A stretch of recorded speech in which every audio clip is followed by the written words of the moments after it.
Kenalkan, nama saya Brandon Warbung dengan NIM 20061110214. Pada saat ini saya akan menjelaskan mind mapping psikologi industri. Pengertian, menurut AS Menandar, menjelaskan bahwa psikologi industri dan organisasi sebagai keilmuan yang mempelajari tingkah laku dari manusia yang dikaitkan dengan perannya terhadap tenaga kerja dan konsumen, baik secara perorangan atau sebagai kelompok. Yang berikutnya, ruang lingkup. Ruang lingkup psikologi industri menurut IKLG Amon menyebutkan ada 4 bidang utama dari psikologi industri. Yang pertama, psikologi personalia. Psikologi personalia berkaitan dengan bidang analisis jabatan atau pekerjaan, rekrutmen, dan seleksi karyawan. Yang kedua, psikologi organisasi. Psikologi organisasi bidang ini berkaitan dengan isu-isu tentang kepemimpinan, keputusan kerja, motivasi karyawan, komunikasi organisasi, manajemen konflik, perubahan organisasi, dan proses kelompok dalam organisasi. Yang ketiga, pelatihan dan pengembangan. Psikolog yang berminat terhadap bidang pelatihan dan pengembangan seringkali melakukan pengerjaan terhadap metode-metode untuk melatih dan mengembangkan karyawan. Yang keempat, ergonomi. Para psikolog di bidang ini memfokuskan diri pada desain pekerjaan, interaksi manusia, mesin, dan kelelahan atau stres fisik. Yang berikutnya ada konsep psikologi industri. Ada beberapa konsep psikologi industri. Yang pertama, konsep dalam bidang kepersonalian. Personalia adalah bagian dari HRD yang ada dalam satu perusahaan. Yang kedua, konsep dalam bidang konsumen. Bukan hanya memberikan peran penting dalam konsep interperusahaan atau industri seperti personalian, konsep psikolog ini juga memberikan peran penting terhadap konsumen perusahaan.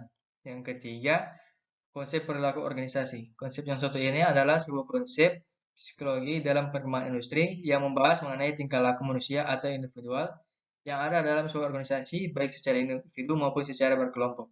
Yang keempat, konsep kesehatan dan keselamatan kerja. Konsep psikologi yang satu ini membahas mengenai keselamatan kerja yang berfungsi untuk meningkatkan kinerja setiap individu yang ada dalam organisasi.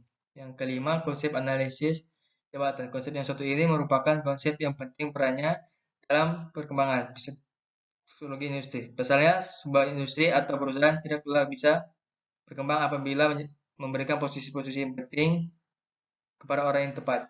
Yang keenam, konsep ergonomi. Adapun konsep yang satu ini adalah konsep mempelajari atau membahas mengenai bagaimana interaksi antara manusia dan mesin di tempat kerja, dan bagaimana menciptakan keamanan dan kenyamanan dalam bekerja. Yang ketujuh, konsep sumber daya manusia. Tidak berbeda dari konsep personal, konsep yang satu ini merupakan konsep yang membahas mengenai proses pembangunan manusia, baik secara individu maupun berkelompok. Berikutnya, sejarah psikologi industri. Psikologi industri dimulai pada awal 1900, perkembangan paling pesat terjadi pada saat dunia pertama. Banyak tentara yang akan diseleksi para psikolog industri dan organisasi meminta untuk melakukan perekrutan serta menempatkan calon kandidat pada posisi yang paling sesuai. Tes yang diberikan adalah Army Alpha untuk calon kandidat yang bisa membaca dan sebaliknya Army Beta untuk calon kandidat yang tidak bisa membaca. Mulai 1960, penerapan psikologi industri di bidang penjualan dengan menggunakan penelitian perilaku konsumen.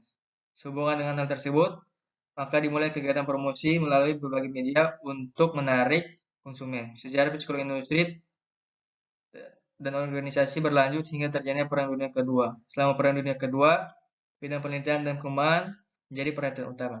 Baiklah, demikianlah penjelasan saya mengenai mind mapping psikologi industri. Bila ada kekurangan dan salah-salah kata, saya mohon maaf. Sekian dan terima kasih.